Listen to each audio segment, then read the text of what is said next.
Queen Elizabeth enforces a number of very strict and sometimes very strange rules on the royal family, and that goes for what they eat and drink too. These are the foods that the royal family are forbidden from eating, and some of them are sure to surprise you.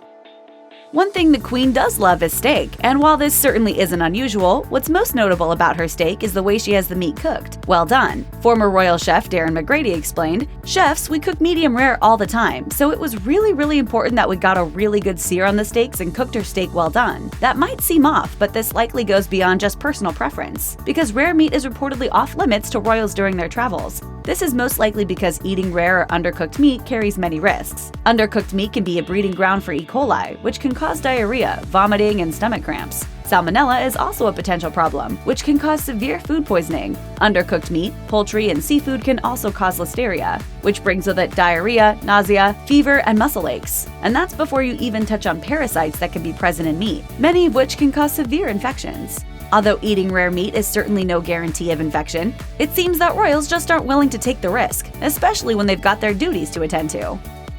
According to McGrady, the Queen tends to avoid eating starchy foods such as potatoes, pasta, and rice, except on very special occasions. Although this rule likely doesn't apply to other royals when they're off doing their own thing, meals at Buckingham Palace or wherever the Queen is currently staying tend to be a different story entirely. It's likely that the Queen's aversion to starchy foods is due to their high carb content, which some have argued can have an effect on people's health, and the Queen isn't the only world leader to worry about this. In 2015, Pope Francis was told to lay off the pasta after he began to gain weight. It's the basis of all great cooking. It's the perfect way to spruce up any dish. It's the reason your house isn't overrun with vampires right now. Yes, that's right, it's garlic. Garlic!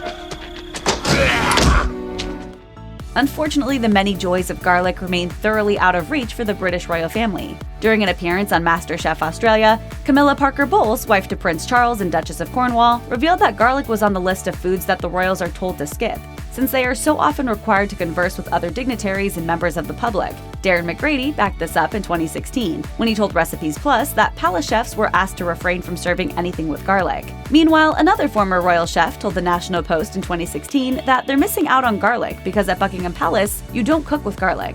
I suppose in case you get the royal burp. Excuse me. Better out than in, I always say, eh, Fiona? Darren McGrady has also revealed that royal chefs were forbidden from using a lot of onions in their dishes. Considering onions form the basis of pretty much every decent recipe out there, the royals have got to be thankful that they're allowed at least some leeway on that one. But honestly, we draw the line at garlic. Who could live without that?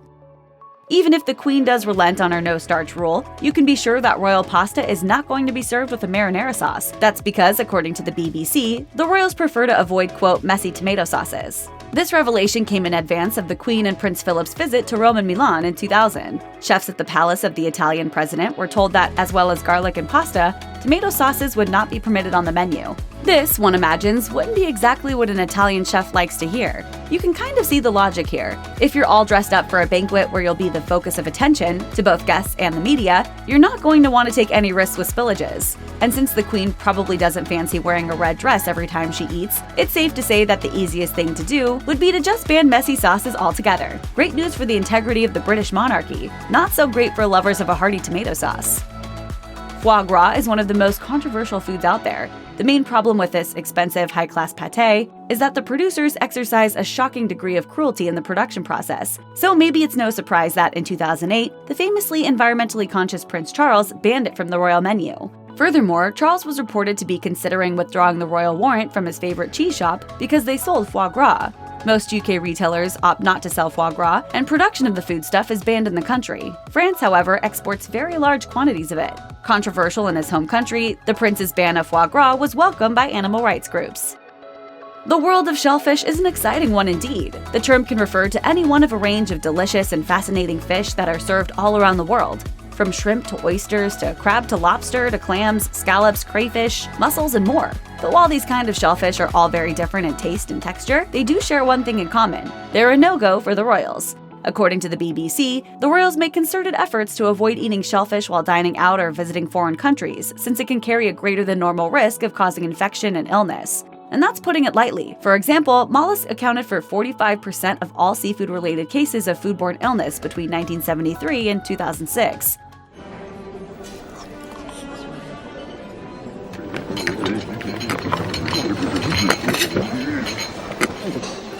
So it's pretty safe to say the Queen isn't taking chances that all chefs around the world know the correct way to store and serve these finicky foods. And they're not alone. Healthline even recommends that pregnant and breastfeeding women, older adults, and people with compromised immune systems should stay away from raw shellfish altogether. One of the main benefits of being a royal is that you get to travel the world. As part of their duties, the royals often make visits to other countries, so you'd imagine that they're fairly well versed in international gastronomy, especially since state visits usually mean state banquets. Unfortunately, some of these countries' more exotic dishes are very much off the menu. In 2000, the BBC revealed that the royal entourage is banned from eating, quote, any food that is too spicy or exotic. But why? Well, it's easy to imagine that this might come down to image. It's not going to look too great if the Queen or any other royal sits down at a stage banquet, takes a bite of ultra-spicy curry, and immediately begins to literally melt down in front of the world's dignitaries. Oh! Oh! Guess what got me? God! Equally, nobody's going to look too kindly on a royal reluctantly trying some strange exotic dish, realizing that they hate it, and grimacing painfully as they swallow it down. Not to mention, spicy foods have been known to cause a bit of stomach upset, especially to those who aren't used to them. Why take the risk?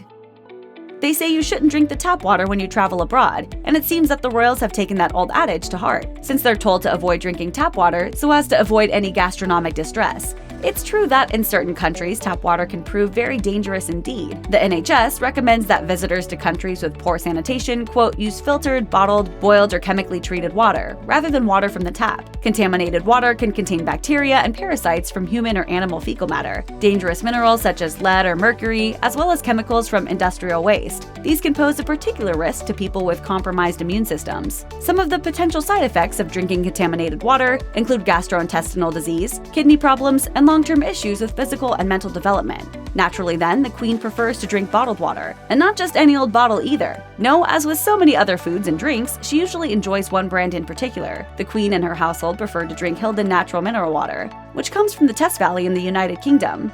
According to their own website, Hylden's unique flavor, quote, is praised for its delicate purity and avoidance of medicinal taste. This stuff isn't cheap though, and a 12-pack of 11-ounce bottles will set you back a staggering $60. Fancy.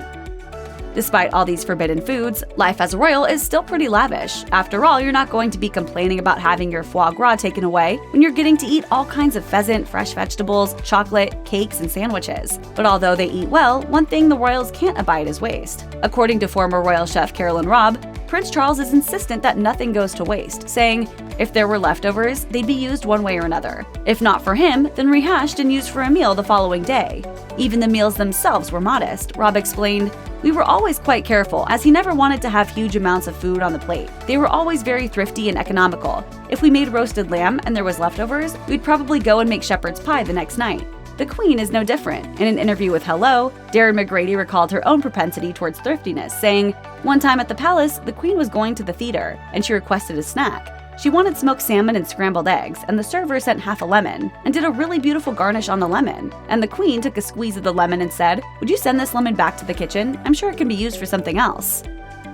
Of course, now you know just what the Queen can't abide. One question remains. What does she like? Luckily, it's easy to get a handle on what she eats and drinks thanks to the UK system of royal warrants. Royal warrants are, according to the Royal Warrant Holders Association, a quote, mark of recognition of those who have supplied goods or services to the royal family.